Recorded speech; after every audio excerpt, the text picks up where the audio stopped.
নমস্কার বন্ধুরা, real kitchen with ভিলেজপুর channel থেকে সবাইকে নমস্কার জানাই। আশা করি সবাই ভালো আছো।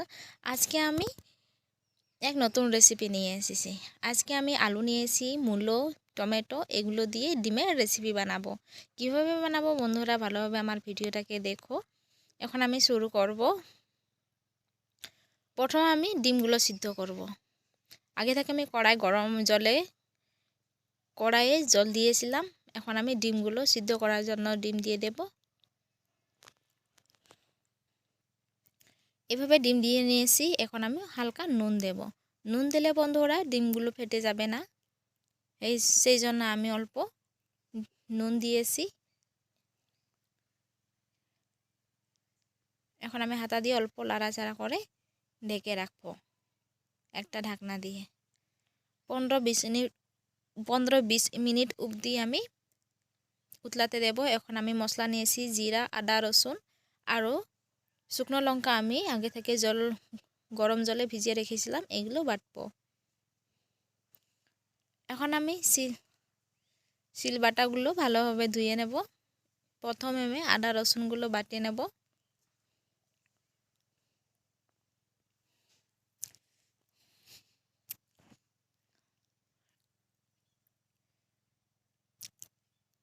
আদা রসুন বাটা হয়ে গেছে। এখন আমি একটা প্লেটে তুলে রাখবো।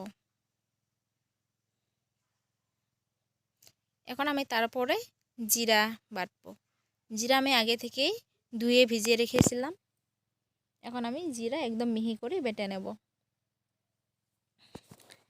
জিরা বেটে নেওয়া হয়ে গেছে বন্ধুরা, দেখো কি সুন্দর করে মিহি মিহি করে আমি বেটে নিয়েছি। যে প্লেটে আদা রসুন বাটা রেখেছিলাম সেই প্লেটে জিরা বাটাও রেখে দিলাম। এখন আমি ভিজিয়ে রাখা শুকনো লঙ্কাগুলো বেটে নেব।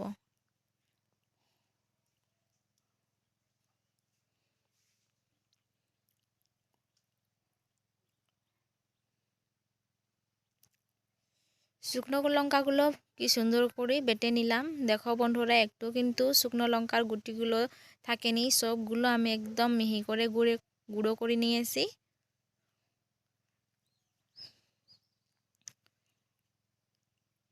সব গুঁড়ো করা হয়ে গেছে। এখন আমি তুলে নেব।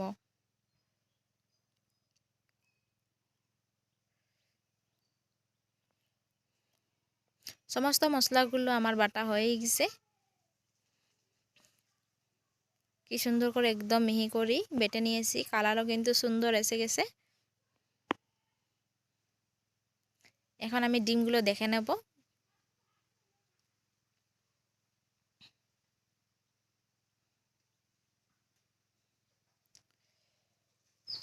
ডিমগুলো কিন্তু সিদ্ধ হয়ে গেছে বন্ধুরা, দেখো একটু কিন্তু ফাটেনি।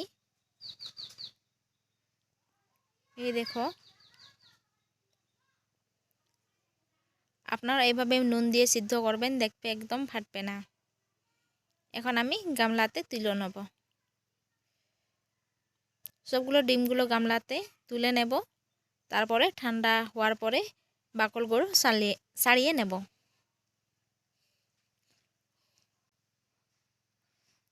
এখন আমি আবার কড়াই বসাইছি। এখন আমি সরষের তেল এখন আলু ভাজার জন্য হালকা নুন দিলাম, আরও হলুদ দিলাম। আমি কিন্তু তেল গরম হতে দেইনি, আমি কিন্তু ঠান্ডা তেলেই হলুদ আরও নুন দিলাম।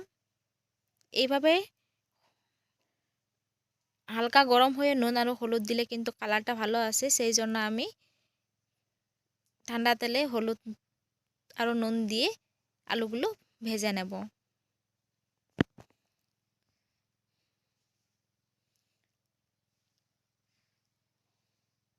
এইভাবে ভালো করে ভেজে নেব। দেখো কি সুন্দর করে কালার এসে গেছে কিন্তু আলু কেটা। যতক্ষণ না আলু ভাজা হচ্ছে ততক্ষণ আমি ডিমর বাকলগুলো ছাড়িয়ে নেব।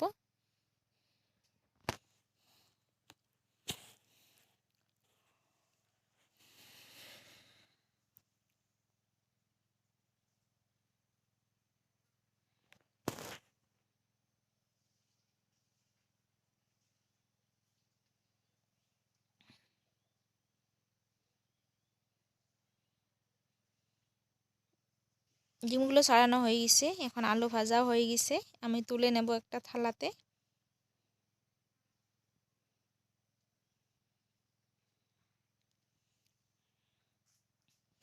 এখন আবারও আমি মূলো ভাজার জন্য তেলে আমি নুন আর হলুদ দেব। এখন আমি মূলোগুলো ভেজে নেব। মূলোগুলোও কিন্তু আলু যেভাবে ভেজেছিলাম সেইভাবে আলু ভেজে নেব।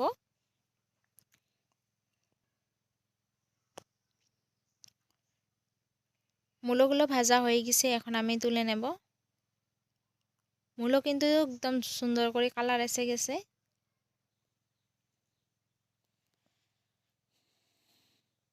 এখন আমি আবার ডিমগুলো ভাজার জন্য অল্প সরষের তেল দিব। সরষের তেল দিয়ে হালকা নুন দেব আর হলুদ দেব।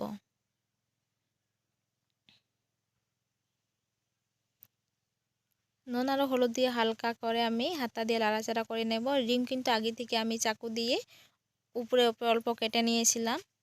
এভাবে কেটে নিলে কিন্তু ভিতরে নুনগুলো ঢুকে যাবে, তবে খেতে ভালো লাগবে। এভাবে ভেজে নেব ভালোভাবে, যতক্ষণ না কালারটা ভালো আসে ততক্ষণ আমি ভেজে নেব।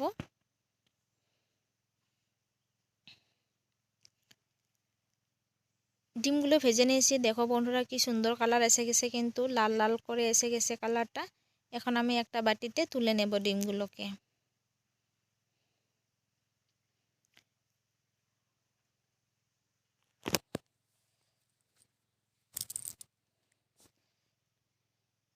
সব ডিমগুলো তুলে নেওয়া হয়ে গেছে, এখন আমি রান্নার জন্য তেল ঢালবো।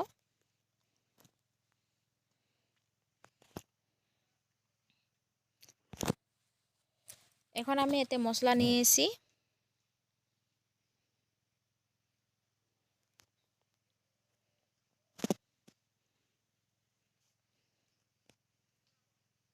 এতে এখন আমি মশলা নিয়েছি।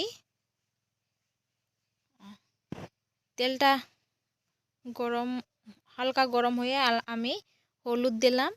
হলুদ দিয়ে অল্প লাড়াচাড়া করে নেব। তারপরে আমি দেব তেজপাতা, পাঁচফোড়ন, তারপর গোলমরিচ, গরম মশলা, এইগুলো ভেজে নেব।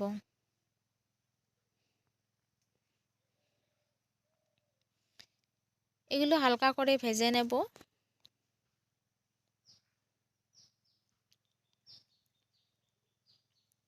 আমার মশলাগুলো ভাজা হয়ে গেছে, এখন আমি পেঁয়াজ আর কাঁচা লঙ্কা এইগুলো দিয়ে দেব। আমি কিন্তু পেঁয়াজ 2-3টে বড় সাইজে নিয়েছি, বড় বড় করে কেটে নিয়েছি, আর কাঁচা লঙ্কা 2-3টে মতো নিয়েছি, মাঝে দিয়ে কেটে দিয়ে দেব। ভালোভাবে ভেজে নেব।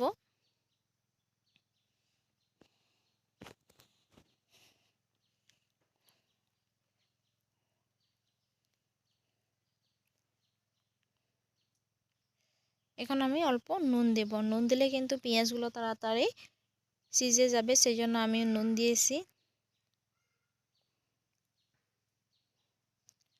এখন পেঁয়াজ ভাজাগুলো হয়ে গেছে, দেখো বন্ধুরা আমি কিন্তু কাঁচা তেলে হলুদ দিয়েছি বলে কালারটা সুন্দর করে এসে গেছে। এখন আমি শুকনো লঙ্কা বাটা দেব।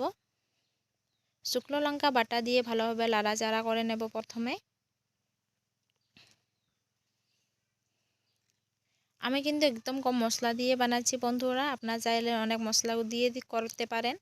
আমি কিন্তু বাড়িতে যে মশলা রয়েছে সেই মশলা দিয়ে কিন্তু এক সুন্দর করেই বানাচ্ছি। এখন লঙ্কাগুলো দেওয়া হয়ে গেছে, আমি জিরা বাটা দিয়ে দেব। আবার জিরা বাটা দিয়ে ভালোভাবে লাড়াচাড়া করে নেব, যাতে কাঁচা গন্ধটা চলে যায়। কাঁচা গন্ধ থাকলে কিন্তু একদম ভালো লাগবে না, সেই জন্য আমি ভালোভাবে ভেজে নেব, যাতে কাঁচা গন্ধ, মশলাগুলোর কাঁচা গন্ধটা পুরোপুরি চলে যায়। এখন আমি আদা রসুন বাটা দেব।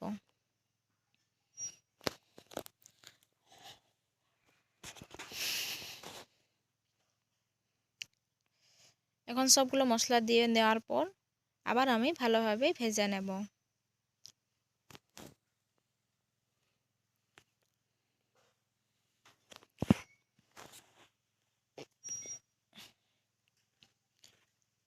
সব মশলাগুলো ভেজে নেওয়া হয়ে গেছে। এখন আমি দেব আলু আর মূলো ভেজে রাখা, এগুলো একসাথে দিয়ে দেব।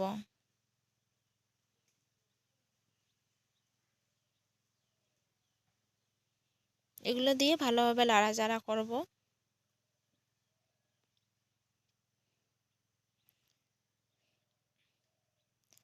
আমি এখন অল্প স্বাদ মতো নুন দিয়েছি, তারপরে হলুদ দেব। নুন কিন্তু আমি অল্প কমই দিয়েছি, কারণ আমি ভাজাতে সবগুলো ভাজাতে আমি নুন আর হলুদ দিয়েছি, সেই জন্য আমি নুন অল্প কম দিব। বেশি করে দিলে কিন্তু নুন বেশি হয়ে যাবে। এখনও নুন হলুদ দিয়ে ভালোভাবে নাড়াচাড়া করে নেব।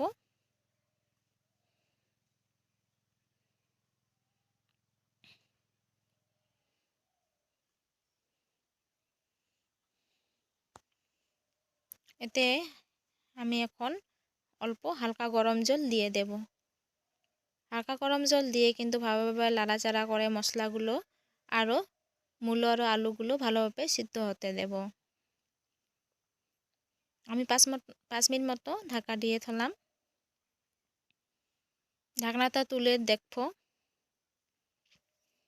5 মিনিট পর ঢাকনাটা তুলে নিলাম। এখন আমি জলটা অনেকটা শুকিয়ে গেছে। এখন আমি ভালোভাবে নাড়াচাড়া করে টমেটোগুলো দিয়ে দেব।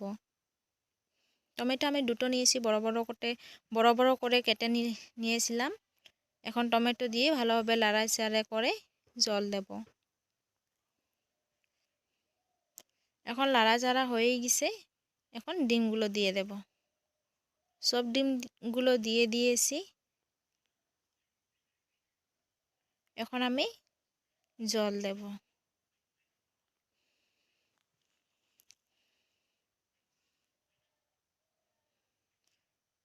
আমি জল কিন্তু অল্প বেশি করে দিয়েছি, কারণ আমি ঝোল খেতে খুব ভালোবাসি, সেই জন্য আমি অল্প বেশি করে দিয়েছি। এখন আমি 10 বা 15 মিনিট অবধি আমি ফুটাতে দেব।